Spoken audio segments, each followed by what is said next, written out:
So basically it's otherwise around. അവർ ഒരു inclusive കാര്യമാണ് ഓർത്തത്. ഐ മീൻ അവർ ഇപ്പോൾ പ്രപ്പോസ് ചെയ്യുന്നത് കുറച്ചും കൂടെ റാദർ ദാൻ കേർബ് ചെയ്യുക ഇമിഗ്രേഷൻ പോളിസി പോലെ. എനിക്ക് ഇവിടുത്തെ അണ്ടർസ്റ്റാൻഡിങ്ങിൻ്റെ പ്രോബ്ലം ആയിരിക്കും.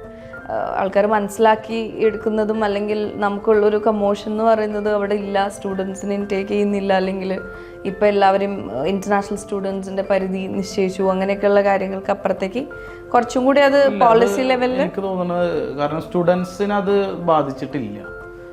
അപ്പം അത് പ്രത്യേകിച്ച് നമ്മളെ നാട്ടിലത്തെ യൂട്യൂബേഴ്സ്, കാരണം അവർക്ക് എന്തെങ്കിലും ഒരു ടൈറ്റിൽ കിട്ടണം, ഒരു സബ്ജക്റ്റ് കിട്ടണം.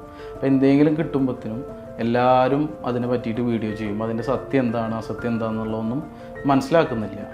കാരണം നമ്മളുടെ പോയ സ്റ്റുഡൻസൊക്കെ ഹാപ്പിയാണ്. ഇവിടുന്ന് മുന്നേ പോയിരുന്നത് ഏതെങ്കിലും ഒരു കോഴ്സ് എടുത്തിട്ട് അവിടെ എത്തിപ്പെടുക, UK പോവുക, ജസ്റ്റ് അവിടെ എത്തുക എന്നുള്ളൊരു പ്ലാനായിരുന്നു.